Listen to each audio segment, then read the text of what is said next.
Every family has its heirlooms, but the royal family has over 1 million of them. Known as the Royal Collection, this artistic treasure trove holds everything from the crown jewels to royal portraits, precious ornaments and priceless sculptures. The Royal Collection is the biggest private art collection in the world. It really has an unbelievable amount of objects. It's the world's highest quality grab bag into which you can dive and find practically anything. The Royal Collection is estimated to be worth £10 billion. The Royal Collection is the envy, really, of the world, and certainly the envy of the art collecting world, because it is so unique. And behind every painting, jewel and work of art lies an extraordinary story. Tonight, we reveal the secrets of the Queen's art collection, the spy at the centre of royal power. How do you feel about being called a traitor now? I can't deny it. The alleged art fraud. This was a staggeringly embarrassing incident for Prince Charles and for the royal family. The art world is famously murky. The royal family are not immune from that side of the industry. The suspected jewel heist. This was one of the great jewellery heist mysteries of the 20th century. And the truth behind some of our most celebrated national events. It actually snapped on the morning of her wedding day. This is the secrets of the royal art treasures.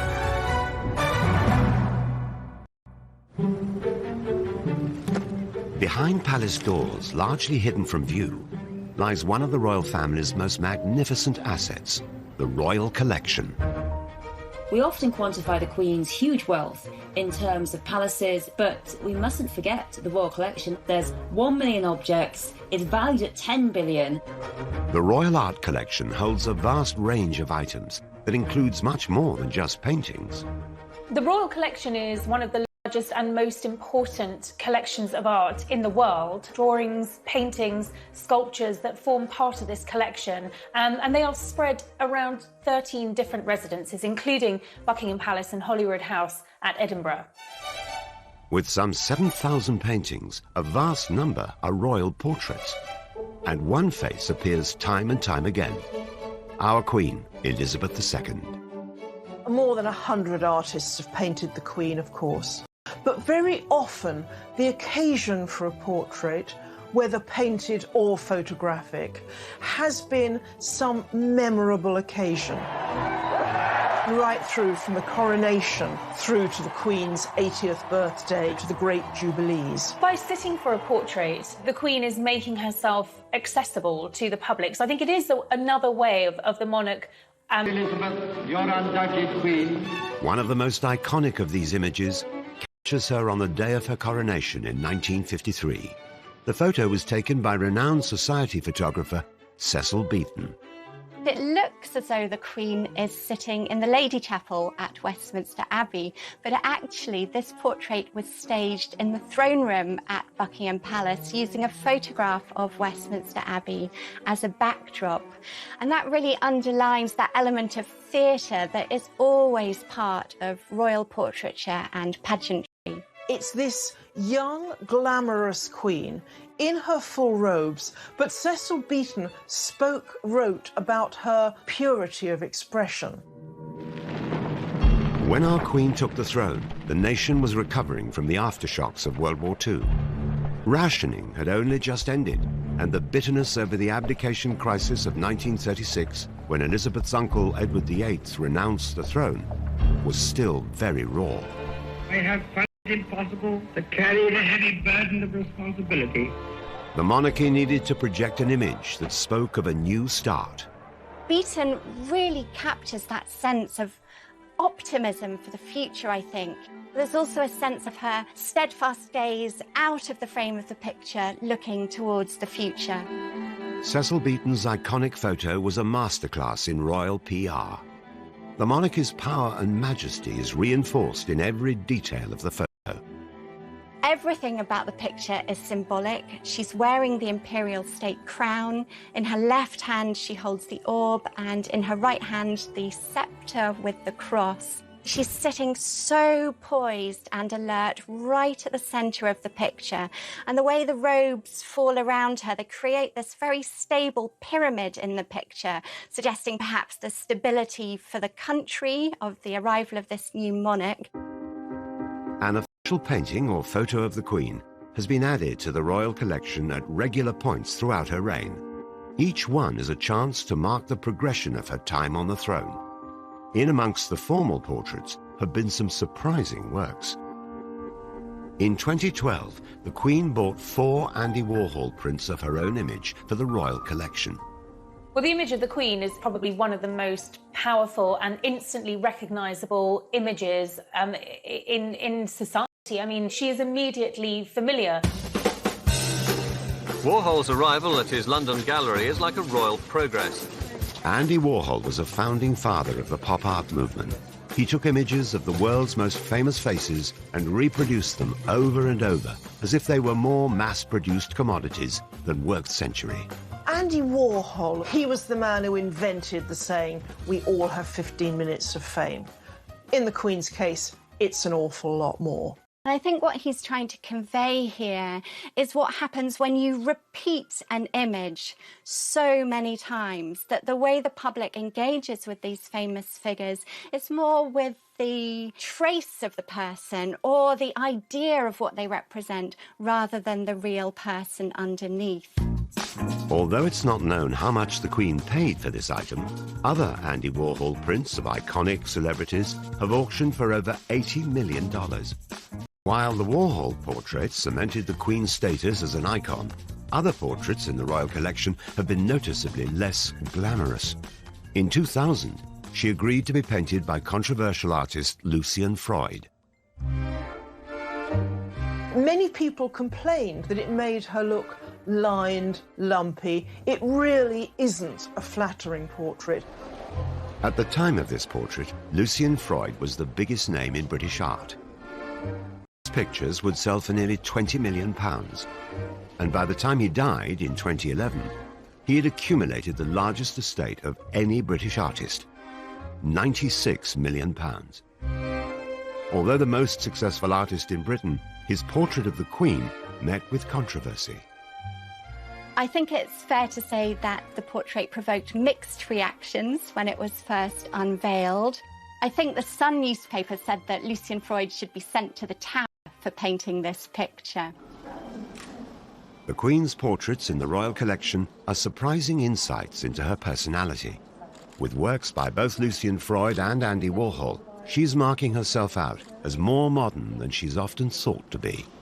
I think it's very interesting that she wished to connect herself with this absolute avant-garde, cutting-edge artist, and being very wily and astute at realising that these artists have a lot of pulling power, and if she is represented by them, she shows herself to be a modern woman in touch with cultural and artistic values of the day. By using portraits to communicate with her public, the Queen was continuing a tradition that goes back to Henry VIII. But it was not until Charles I started collecting art on a mass scale in the 17th century that the foundations of the royal collection were laid. The royal collection, as we know it, really kicked off with Charles I. He was like a little boy in a sweet shop. He began the royal collection on a staggeringly high level. Just as our own Queen has done throughout the 20th century, Charles I filled the royal collection with portraits, the perfect painter for his royal propaganda campaign, Dutch master Van Dyck. Charles appointed Anthony van Dyck as his court painter in 1632 because he realised that Van Dyck had the skills and sophistication to be able to strengthen Charles I's public image and to promote his royal authority. Charles I's reign would come to a bloody end with defeat to parliamentary forces in the English Civil War and his public beheading. But in 1633, the increasingly unpopular king wanted to persuade his subjects of his divine right to rule. Realizing the power of his image, he commissioned Van Dyck to paint one of the most striking works in the history of royal portraiture. It shows him on horseback coming through an archway, and it's a splendid symbol of royal portraiture at its most magnificent. The king himself was actually a small man of 5'4". He looks like a giant on the back of his steed. The way he controls the horse almost is an emblem of his own ability to hold the reins of power, that he is bestrutting the British nation. He has the nation in his control. Once completed, Charles I found an imposing place in which to hang his new portrait. It was deliberately placed at the end of a gallery in St James's Palace, so that if we were a courtier or a visitor coming in, would be confronted with what looked like the king on horseback coming towards us.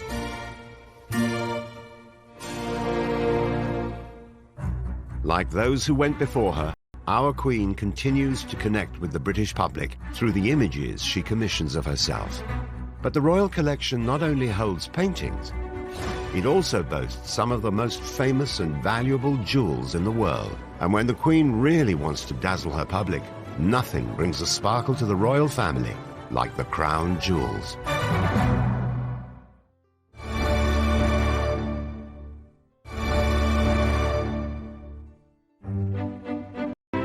The Queen's artistic treasures, known as the Royal Collection, form the largest private art collection in the world.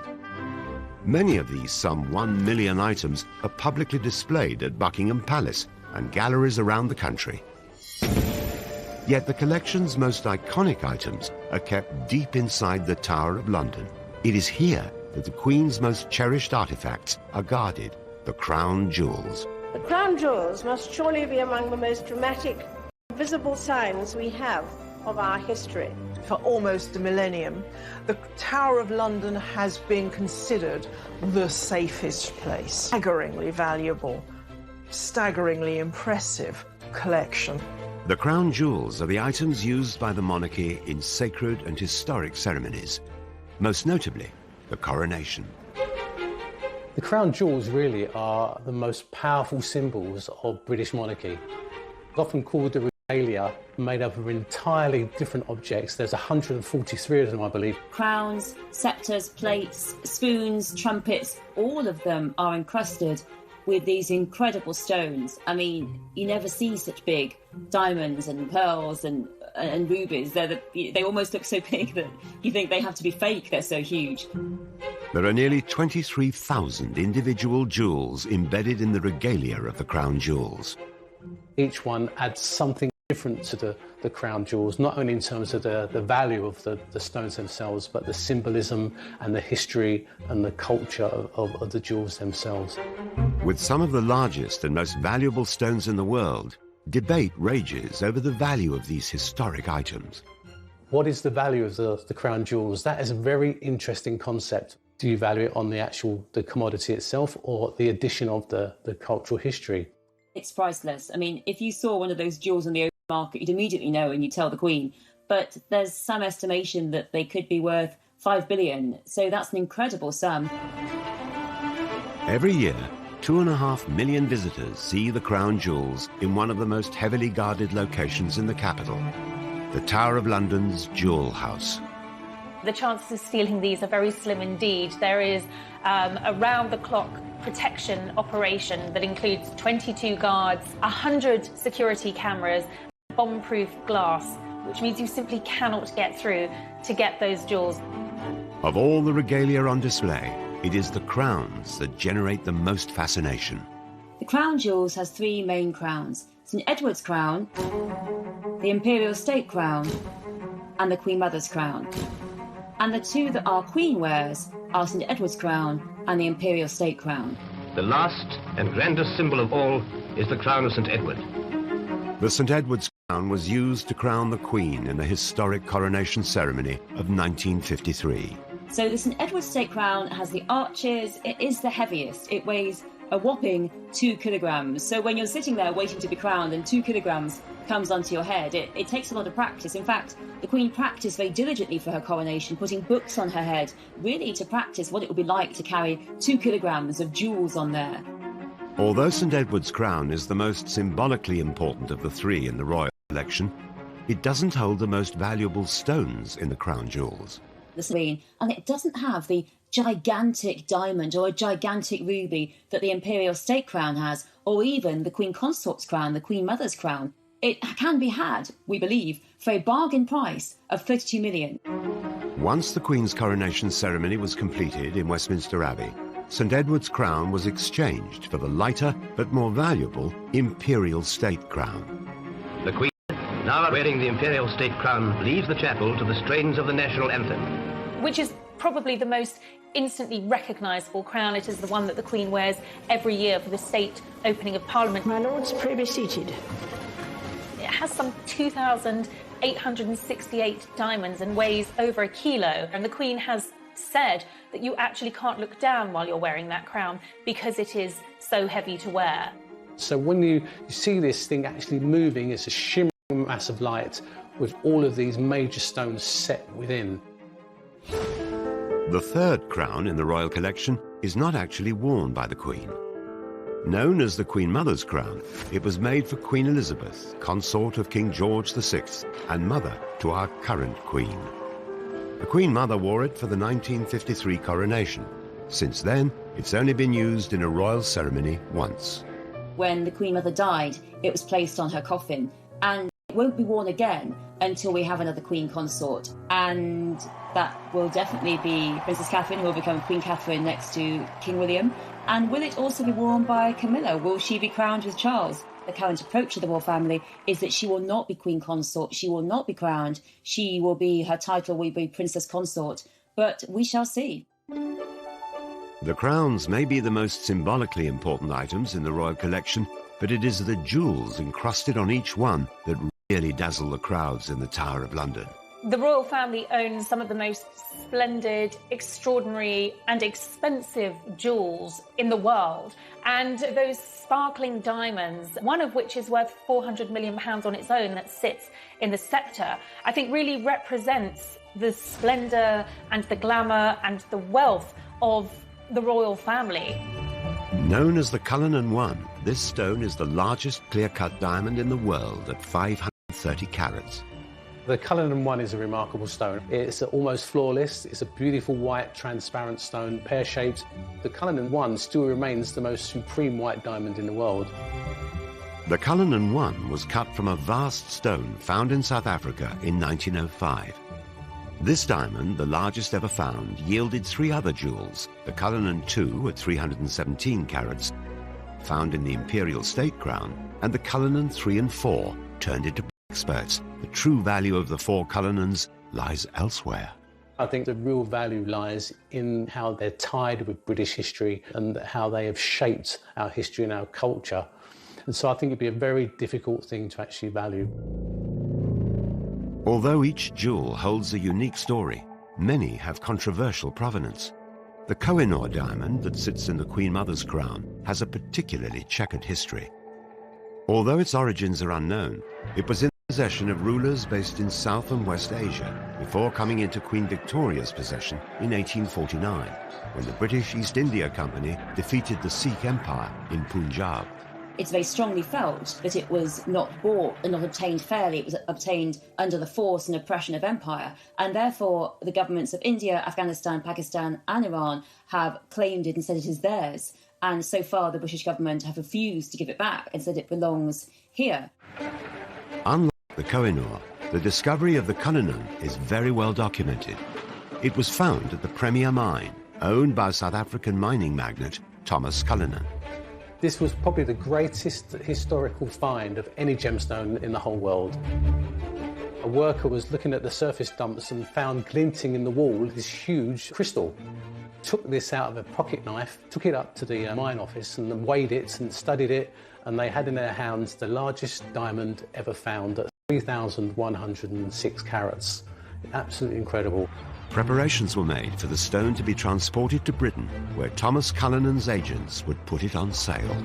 And then once it was going to be shipped by boats to England, a replica was made, and the actual real stone itself went via just normal posts in the post, and the actual replica went in a special armed guard as a decoy stone.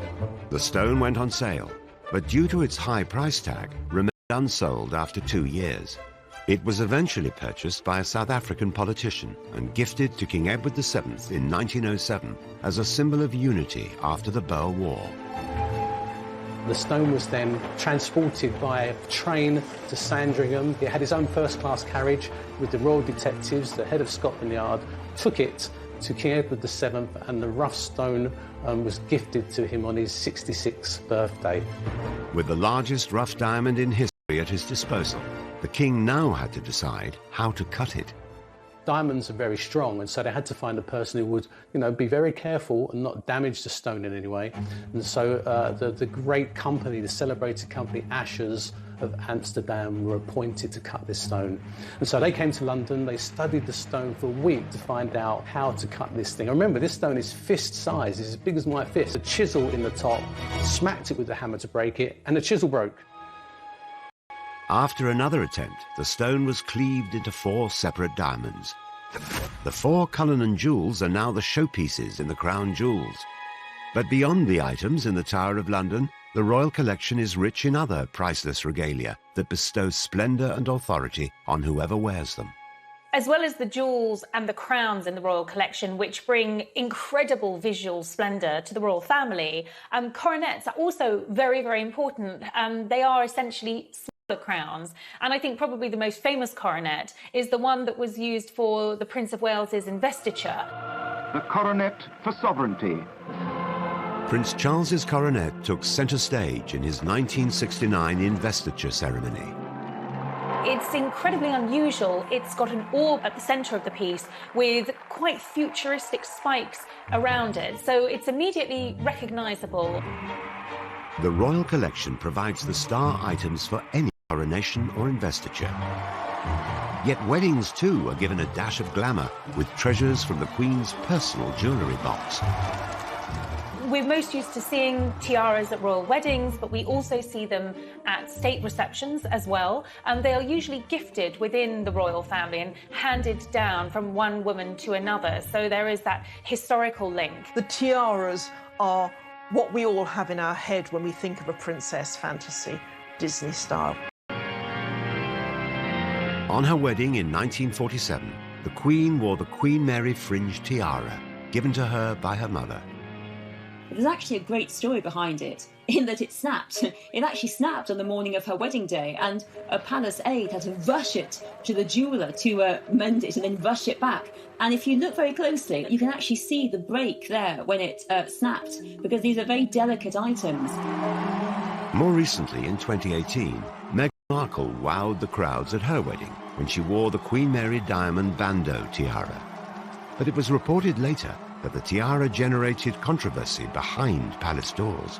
Meghan had actually set her sights on another tiara from the royal collection, which wasn't deemed suitable because it allegedly had stones from Russia, which wouldn't have been suitable for a royal wedding. It has been speculated that Meghan's first choice was the Vladimir tiara, an item thought to have joined the royal collection after the Russian Revolution in 1917. Encrusted with emeralds, rather than the more common diamonds, it could have been an unusual choice for a wedding tiara. So she was strongly urged to go for her second choice, and she did look beautiful in it on her wedding day, but the story is that there were tears and tantrums behind the scenes because Meghan didn't get the tiara. To me, of royal glamour and historic symbolism. But the extraordinary riches held by our monarchy are not only used to dazzle the public, because when Great Britain really wants to impress a visiting dignitary, there is nothing more thrilling than the treasures of the royal collection.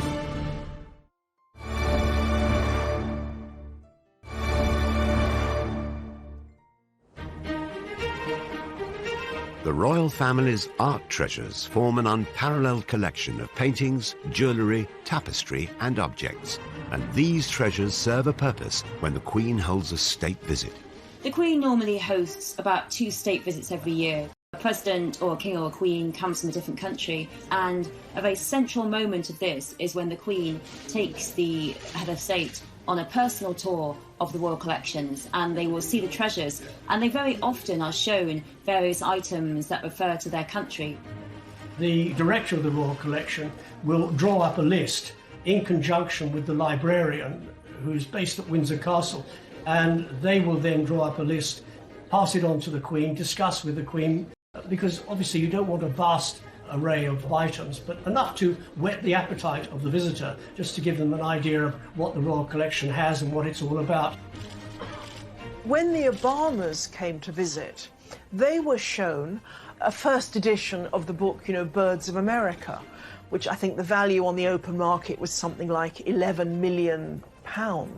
They were shown a first edition of Harriet Beecher Stowe's Uncle Tom Cabin, signed by the author, which, has particular relevance for the first black president. And the Queen, apparently, she herself is very up on the artifacts around the paintings at Windsor. She, after dinner, will often take visitors on a tour, telling them exactly what they're looking at. A state visitor is not only shown the treasures of the collection, but they'll also get wheat from one of its finest items.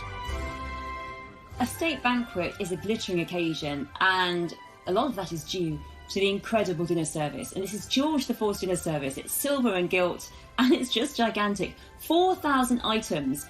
Took 25 years to assemble. And when the full banqueting table is unleashed, it can seat 160 guests. It's not a dinner service as you might imagine. The items don't all match, but there are masses of them. There's candelabra to act as centerpieces on the table. There's the cutlery and the silver gilt plate. It takes 3 days to lay the table. Even its own set of butter molds, and is the legacy of George IV in the 19th century. George IV was a great spendthrift. He didn't care whose money it was as long as it wasn't his. The government were concerned that there was no heir, and they felt that he should get married and produce an heir. And he kind of blackmailed the government because he was in such debt. He said, OK, I'll get married, but you've got to pay my debts first. So the government paid his debts. He got married. He didn't like his wife, and he went back on a spending spree again. And a lot of what we see in the Royal Collection Day is as a result of George IV's spending spree. A state dinner takes 4 months to prepare and is ultimately overseen by the Queen. The state visit is very important to the United Kingdom because it's about relations, it's political relations, diplomatic relations, and hopefully trade relations. And the Queen really does put on a tremendous show. And because she puts on a tremendous show, because there she is, she's head of state of the UK, and she will go and inspect it a couple of hours before the dinner actually takes place. If something is out of place, she'll say it's out of place, and she has a very keen eye for perfection. And after dinner, the Queen has also been known to give her guests a guided tour of some of the old masters that hang in the palaces. The Queen knows more about every item than any tour guide.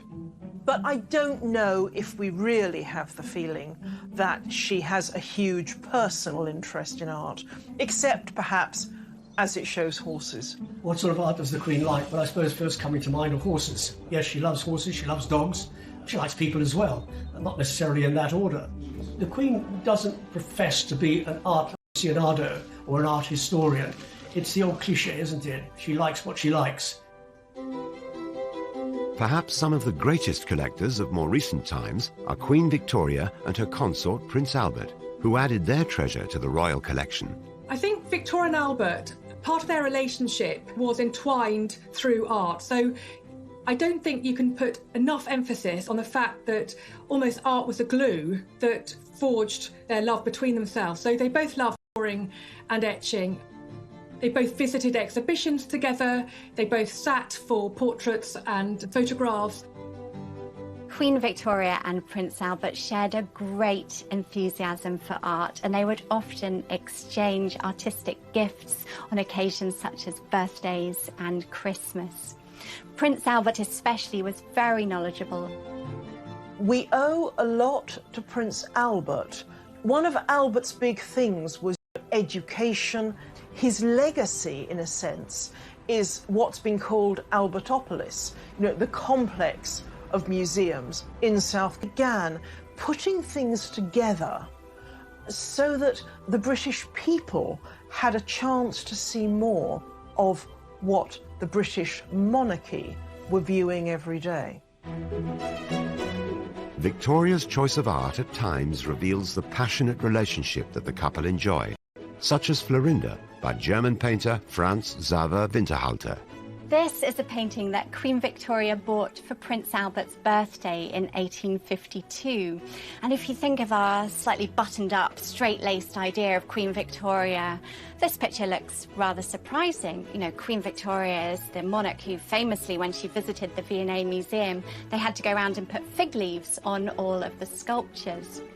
And what you're looking at here is a picture based on a story of the Princess Florinda, and she's gone out to bathe in a pool close to her castle in Toledo with her maidens, and all of them are in varying degrees of undress.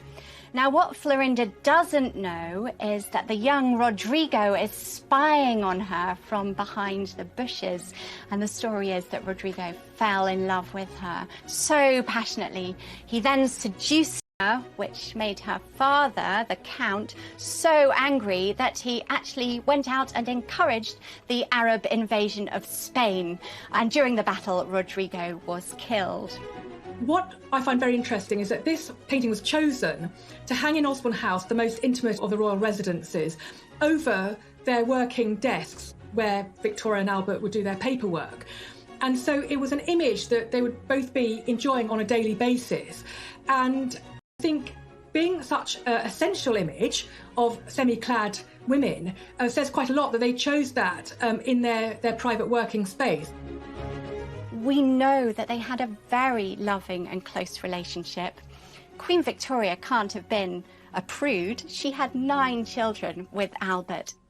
Victoria and Albert always gave each other special Christmas presents. One year, the Queen commissioned Edwin Landseer to paint a portrait of Albert's dog, Eos. Edwin Landseer was Queen Victoria's favourite artist, and he even gave the Queen drawing lessons. He was particularly celebrated for his portrayals of animals. The painting of Albert's dog Eos is a quite distinctive element in the royal collection because it shows this beautiful dog that Albert loved to bits. In a way, it's almost a portrait of Albert because it shows the dog standing by certain items of clothing of the princes, his hat and cane. It also is very affectionate, and these qualities of love and commitment were qualities that obviously he showed to not only his wife but also the British nation. Landseer's paintings have been known to fetch millions on the open market. The value of Eos is doubtlessly increased by the significance it had for Victoria, particularly after Albert's early death from typhoid at the age of only 42, leaving her a widow for the next 40 years. The Royal Collection also holds special mementos of the other great loves in her life, her 9 children. In the collection at Osborne House is a remarkable group of marble sculptures. They're based on plaster casts that were taken from her children as they slept. Queen Victoria kept these marble sculptures in her private apartments at Buckingham Palace. I think it tells us quite a lot about her love of her family and the fact that she wanted to project an image of a loving mother. Under Victoria and Albert, the Royal Archives also began to burgeon with a new form of art, photography. The Queen and her husband understood that the power of their image would be crucial to the success of Victoria's reign. And what Albert and Victoria did in particular was they presented themselves as the model family, a perfect family, mother, father, children. But also, I think because of the Reform Act, because of the greater basis of middle-class power in terms of voting that was having power in the country, Victoria really is catering to a middle class, and that very much is presenting herself as quite an ordinary, humble-looking family.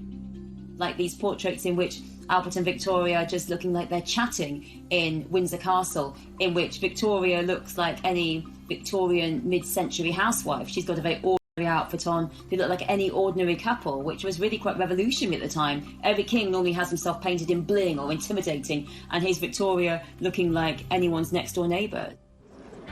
Like Victoria before her, our current Queen is now the custodian of the Royal Art Collection, which has grown to become one of the largest in the world. But it is a collection that has not been without its scandal and betrayal.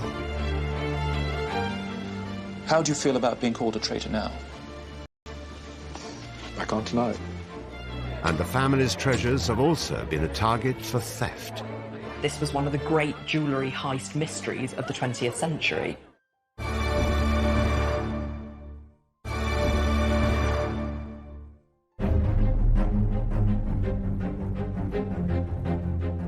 The Royal Collection is one of the largest art collections in the world, made up of an estimated 1 million objects. Curators and historians. Well, the Royal Collection is vast. It is colossal. You can spend a week describing the Royal Collection. That is how vast it is. But the art world is notorious for scandal, and the Royal Collection is no exception. The art world is famously murky, and the royal family are not immune from that side of the industry. Most recently, Prince Charles came very close to having his fingers burnt when he agreed to take on 17 paintings from billionaire James Stunt, who was the ex-husband of Petra Ecclestone, and he had offered these paintings to the Prince of Wales. They ranged from Picasso's to Dali's, and the Prince of Wales loved them, thought they were fantastic, wrote to James Stunt thanking him for the very kind loan, and actually hung these paintings at Dumfries House. The paintings were estimated to be worth over £200 million, but their real value turned out to be rather less. The problem was that it turned out that 4 of the 17 paintings were actually fakes. There was a Picasso, in quotes, a Picasso, a Chagall, a Dali, and a Monet water lily painting, which were clearly fakes. So this was a staggeringly embarrassing incident for Prince Charles and for the royal family. The story broke and was even more embarrassing when it was announced that a very famous art forger in America, a man called Tony Tetreault, who still makes copies of paintings today, admitted that he had made these pictures at his kitchen table in California. James Stunt has since denied any wrongdoing and told the media that all his art is genuine. The controversy led Prince Charles to immediately remove all the artwork from Dumfries House. It's not unusual at all for works to be loaned all over the world, often on long term for many, many years. But I think when you insure 4 paintings like these, you've really got to know that you're dealing with the real thing and that the person who they've been loaned from is a reliable and safe pair of hands, a serious collector. Charles's brush with illegitimate art wasn't the first time that the royal family or their collection of treasures had been dragged into a scandal. Over 80 years ago, Edward VIII was believed to have taken jewels from the royal collection as a gift for his lover, Wallis Simpson. She was a woman who loved jewels. She had wonderful taste in jewels. She had this amazing collection that was worth millions and millions, absolutely incredible collection. I suppose Edward thought it was fine to give jewels to woo Wallis because she'd be the queen, but as it turned out, she wasn't the queen, and... 46, the controversial former monarch returned to the UK with his wife for the first time since his infamous abdication. But in mysterious circumstances, all of Wallis Simpson's jewellery, including the jewels from the royal collection, disappeared. They went out for the evening to the theatre, and Wallis Simpson was specifically asked beforehand would she like to pack away her jewels in a strong box, and she said no, it's fine, they're fine as they are. But lo and behold, when they came back that evening, they found that a small box of jewels had been stolen. But the mystery deepened immediately because there was a string of pearls belonging to Queen Alexandra that was found on a local golf course. And immediately there were conspiracy theories all over the place. It really all seemed a bit suspicious. Was it someone in the royal collections trying to steal the jewellery back? Or was it Edward himself trying to do some kind of insurance job? If you're going to steal all that kind of jewellery, you would expect it to be immediately broken down, sold off, not end up in a golf course somewhere. Despite an arrest for the theft being made in 1947, millions of pounds worth of Wallis Simpson's jewellery was never found. This was one of the great jewellery heist mysteries of the 20th century. But the biggest scandal to hit the royal collection wouldn't be fake art or a mysterious disappearance. It would turn out to be the man in charge of the entire collection. After the Second World War had ended, the Queen's father, King George VI, employed art historian Anthony Blunt as surveyor of pictures and in charge of the royal collection. Anthony Blunt does fit in to a long line of royal servants, but those who have been particularly associated with art. He was a great art lover and he really was devoted to the art collection. After Elizabeth succeeded her father to the throne, Anthony Blunt continued in his role, curating and maintaining all of the Queen's art. And in 1956, he was rewarded with a knighthood. He was a very effective and very talented member of staff. What is historically the most interesting? Well, I suppose really the three heads of Charles I, which was executed for Charles I and was to be sent to Rome. Whilst the art Anthony Blunt collected was authentic, his own identity turned out to be illegitimate. What the general public didn't know is that Anthony Blunt had been one of the Cambridge spies during World War II. He was involved in very serious spying, and yet it simply wasn't known. In 19spy, alongside Donald Maclean, Guy Burgess, and Kim Philby, together they were considered among the biggest traitors in British history. 3 of the spies had already defected to the Soviet Union after their cover was blown. But Blunt managed to keep his identity a secret, even from the British monarchy. The man never had any access to any official secrets or any documents. All that he had access to was in the royal collection. But he was seen as a threat at the time of his exposure. In return for a full confession, Anthony Blunt was granted immunity by MI5, and his espionage was kept secret from the public. He continued to work for the Queen as her surveyor of pictures until his retirement 10 years later. Amazingly, after this discovery, of which the Queen was told about, Anthony Blunt was allowed to continue working at Buckingham Palace and continued his relationship with the Queen, all the while knowing, both him and her, that it had been discovered that he was in fact a spy. Many spies were executed after the war, but Blunt certainly got away with it. The shocking secret remained under wraps until 1979, when Anthony Blunt was exposed by Margaret Thatcher in the House of Commons after she evoked her parliamentary privilege to reveal his true identity. Parliamentary privilege means that a MP can say something in Parliament without being sued. Mrs. Thatcher actually said it, that Anthony Blunt had been a spy against the British interest, and therefore it was really strongly felt that he simply shouldn't have a knighthood. How are you feeling just a moment? Just turn around. John Cairncross would later be uncovered as the 5th and final member of the spy ring. But the discovery of Anthony Blunt, who had worked for over 20 years alongside the Queen, remains the most shocking. After 1964, you were still working with and for the royal family. How did you reconcile that with the fact that you are a traitor? I felt that I'd been given a job to do, and I felt I could go on doing it for the royal collection. When you made your confession, did the Queen know? Well, this is a question again which I would rather not discuss, because my information is, so to speak, if not second-hand, it's rather vague. He lost his knighthood, and he lost his job, and he died a lonely, broken old man. How do you feel about being called a traitor now? I can't deny it. Away from scandal and upset, the royal collection remains as popular and fascinating as it did hundreds of years ago. But which of the million pieces of art is the most valuable? How many more of the collection's treasures are still waiting to be found? There's every possibility that there may be other hidden masterpieces in that collection waiting to be rediscovered.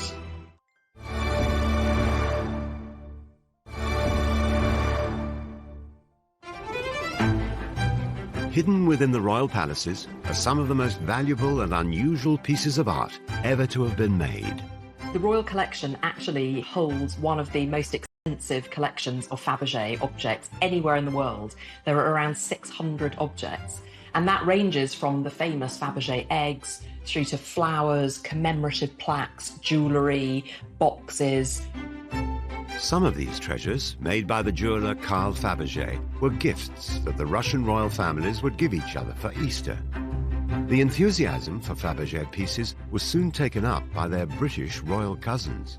One of the starting points for the Royal Collection of Fabergé was a commission made by Edward VII as a Christmas present for Alexandra sometime in the 1900s. And what it is a collection of carved hard stone figures of animals that were in the royal farm at Sandringham. Carved from all sorts of different stones, wonderfully skillful pieces of craftsmanship. Semi-precious stones themselves, but perhaps a little garnets or rubies inset for eyes and things like that. And they must have been a charming present to receive. But maybe the most iconic of the Queen's collection is this bejeweled mosaic Easter egg, a gift given by Nicholas II, the last Tsar of Russia, to his wife, the Tsarina. Inside are images of the Tsar's children. It's absolutely one of the masterpieces. Designed by a designer called Alma Pill, who had the idea for the egg when she saw her mother-in-law working on a piece of embroidery. And that's what the egg looks like. So it's a lattice work of platinum, and into that platinum are inset all these different precious and semi-precious stones, create this wonderful image of the egg. In 1917, the Tsars were deposed in a bloody revolution and murdered in a house in Siberia. The eggs are one of the most iconic items of their rule. This one was bought by Nicholas's cousin George V in 1933 for £250. Today, it's likely to be worth several million. And the Queen showed Kate her collection of Fabergé eggs. The Duchess said they were amazing. They're amazing. These are shut in a cupboard. Nobody can afford these things nowadays. I did have an opportunity of seeing a lot of the treasures in the Royal Collection up close, even to the point of the egg was quite exciting. Never owned a piece like that, but holding it was quite special. Queen Mary was given the egg as a gift by her husband. Mary herself was an avid collector. Her great-grandson, Prince Charles, who is the Royal Collection's chairman, has also added to its treasures over the years. In 2015, he asked 12 artists to create portraits for some of the last D-Day veterans, a patronage that he took over from the Queen Mother. One of the artists that was commissioned was Ishbel Myerscough. So we were asked to do a painted sketch of our subjects, not finished, which is quite an odd commission to be given. So it wasn't a drawing and it wasn't a finished painting. It was a really unusual request. I think it was very clever because we weren't going to have long sittings with these men. Ishbel was invited to paint Raymond Titch Rayner, a member of the parachute regiment who'd fought at D-Day. He got shot and then travelled the 7 miles through the water to meet up with the rest of his battalion. He was an amazing man, actually. He was incredibly energetic and loved to tell me all about it. He never slumped. He kept telling me that this was a very important job and I had to do it very well because Prince Charles had asked me to do it. All the D-Day vets met at the Queen's Gallery to see their portraits unveiled for the first time. But sadly, Titch died before the exhibition opened and never saw Ishbel's work of him. Prince Charles spoke to me. He really liked the painting, and so we talked a lot about that. And we talked a lot about Titch and how sad it was that he wasn't there and the amazing things that he did. Ishbel's work is now a part of the illustrious Royal Collection. It's very exciting to be part of the Royal Collection. I grew up with my father telling me about the Holbein drawings and all the fantastic things that were in the collection. And if he were alive, he'd be very excited to think that I had work in it. And I think it's very important that new work is commissioned, especially work like this, which it commemorates how the ordinary man can do something extraordinary. Titch's portrait has now joined over 7,000 paintings in the collection, which includes priceless Canalettos and one of the largest archives of Da Vinci drawings in the world. The collection is so huge that sometimes there are treasures buried within it which have remained hidden for centuries. For over 300 years, this image of the calling of Saints Peter and Andrew lay in a storeroom at Hampton Court Palace, until an Italian expert had a hunch that it might be the work one of the world's most celebrated painters, Caravaggio. He was most famous for very dramatic theatrical effects of light, but also he was renowned because he used regular people who he met in the street in Rome for his sitters, and that was seen as completely irreligious and revolutionary. You know, here were saints and apostles and images of Jesus and the Madonna, but they were actually regular men and women just picked off the street with their rough, interesting, asymmetric faces. So that was seen as incredibly daring. The art conservation team decided to discover if the hunch was right. Could the Queen's picture be a lost Caravaggio? Conservators peeled off layers of dirt and dust. They corrected things that had been badly restored in the past. And in doing so, at the end of 2006, there was this amazing announcement. This actually is the real lost Caravaggio. And there are a number of ways that they could tell that this was the real painting, connected to Caravaggio's very specific technique. So, for example, he didn't do underdrawings on his paintings. Instead, he scored lines into the first layer of wet paint, usually using the handle of a brush.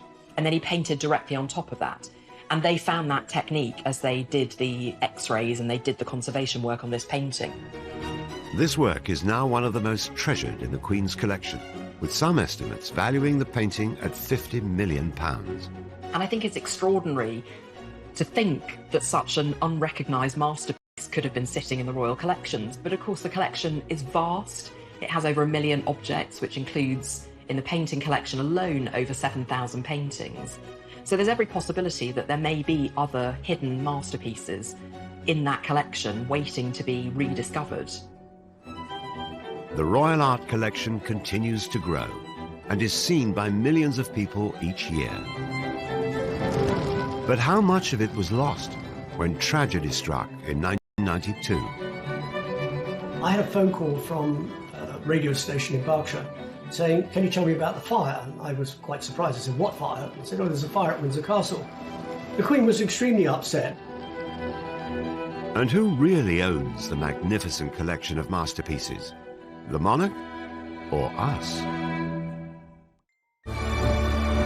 Kỷ niệm xưa mãi sống trong cuộc đời tôi, thân tin tôi thơ.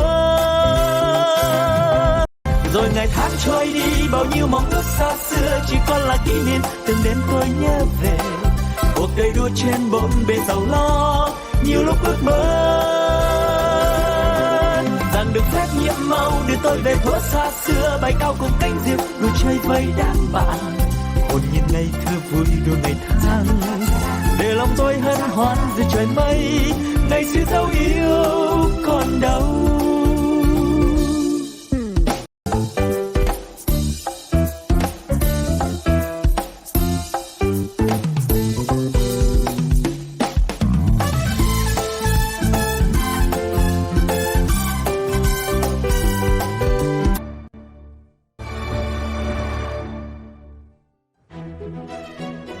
The Royal Collection has grown for almost 400 years, with many of its items on display to the public across the UK.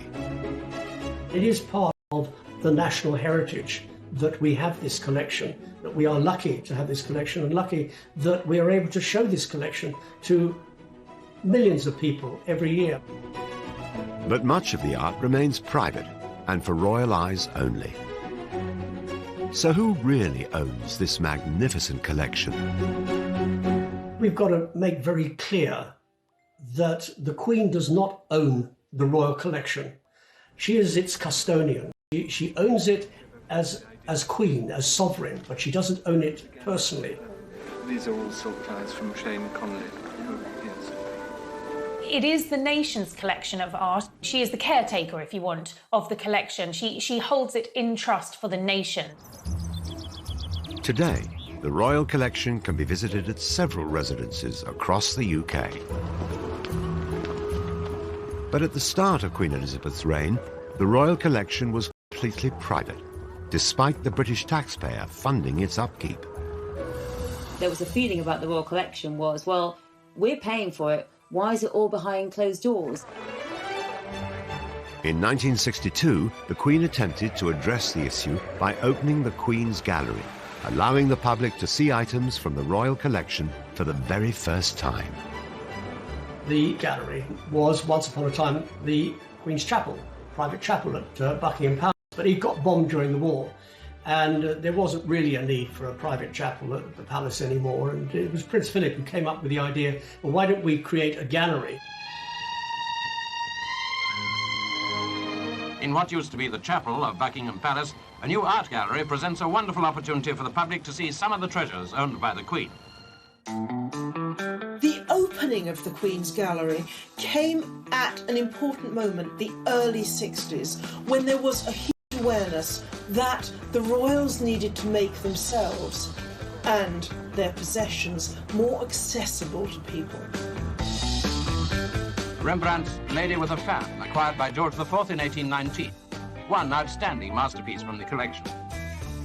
This was an opportunity of bringing the royal collection to the masses. A royal portrait to end this glimpse of a truly royal collection. The Queen took further steps to connect the royal collection and the public, but only after disaster struck in 1992. I was actually in my office at Buckingham Palace, in the press office, and I had a phone call from a radio station in Berkshire saying, can you tell me about the fire? And I was quite surprised. I said, what fire? They said, oh, there's a fire at Windsor Castle. The Queen's favoured residence had been engulfed in flames after a faulty spotlight ignited a curtain. The Queen was extremely upset. Windsor has a great attachment to the Queen. I suppose it's the biggest attachment she has after Balmoral Castle in Scotland. 115 rooms in Windsor Castle succumbed to the tragic blaze, which continued long into the night.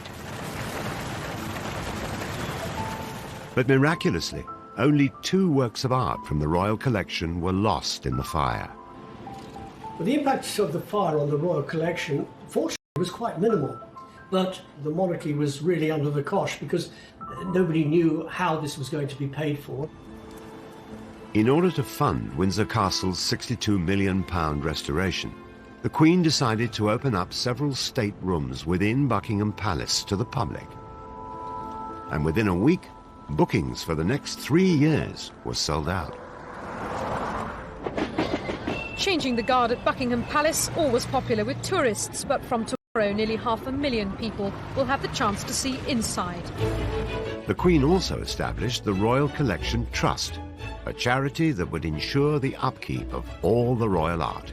For just 2 months and £8, 18 state rooms are on show. The trust would be funded by the cost of admission, as well as the odd bit of memorabilia. We also got a terrific range of merchandise. It's so good. Look at this tie. Now that is part of this year's merchandise. After Windsor Castle's restoration was complete in 1997, more royal residences opened to the public. Have a lovely day. Thank you. Just go to the middle doors, please. Thank you very much. And last year, almost 8 million people saw items from the royal collection. But debate continues as to whether the public should have more say in what is included in the lineup.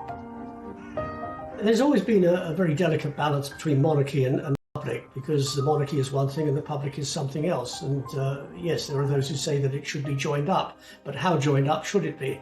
The Queen has the final say in terms of what is curated for the royal collection, what goes on display, and where, of course, these priceless pieces of art are displayed. The royal collection has always been all the way back to Charles I.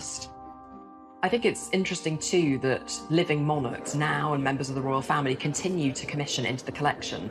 Prince Charles particularly, who's always had a great love of art and architecture, has commissioned a number of works. Come and inhabit these portraits. She's very good. She's brilliant. And I think that really reiterates the point that the royal collection is a living, breathing collection. It continues to grow and flourish today. But with an already slimmed-down monarchy and an eventual changing of the guard, what does the future hold for the royal collection? I'm not sure that any modern royals are collectors in quite the way that some of their predecessors have been. Prince William started out studying art history, but art history is one field. The future of art is another. It is too early, perhaps, to know how he'll feel able to add to the royal collection. Perhaps the Duchess's interest in photography gives some clue as to it. The Duchess of Cambridge, herself an art history graduate from St Andrews University, is an accomplished photographer. The first time that the world saw Princess Charlotte up close with her brother Prince George was when her mother released these photos. The shots, I think, by a photographer could be quite formal, and she wants to have much more sort of action shots, much more intimate shots, and really I think that's very much her way of giving out this vision of the family, vision of her family, which it is one of happy lives for the children, and they are living a comparatively ordinary life. At the end of the day, they're being photographed by their mother, and that really comes across in the pictures, which are very candid, very natural, and very beautiful. Could Kate's passions and values be key to the future of the Royal Art Collection? Kate has used her royal position to really put the spotlight on art and photography. She's the patron of the National Portrait Gallery, and quite recently she's launched an exhibition called Hold Still, and she has asked members of the public to submit photographs capturing their private lockdown moments. And you know, in doing that, she's really using that spotlight that she's got to put it onto an issue that she cares about, something that she feels is important. The art world, the whole concept of where art lies, is changing immensely. So who knows what the future of the Royal Collection will be.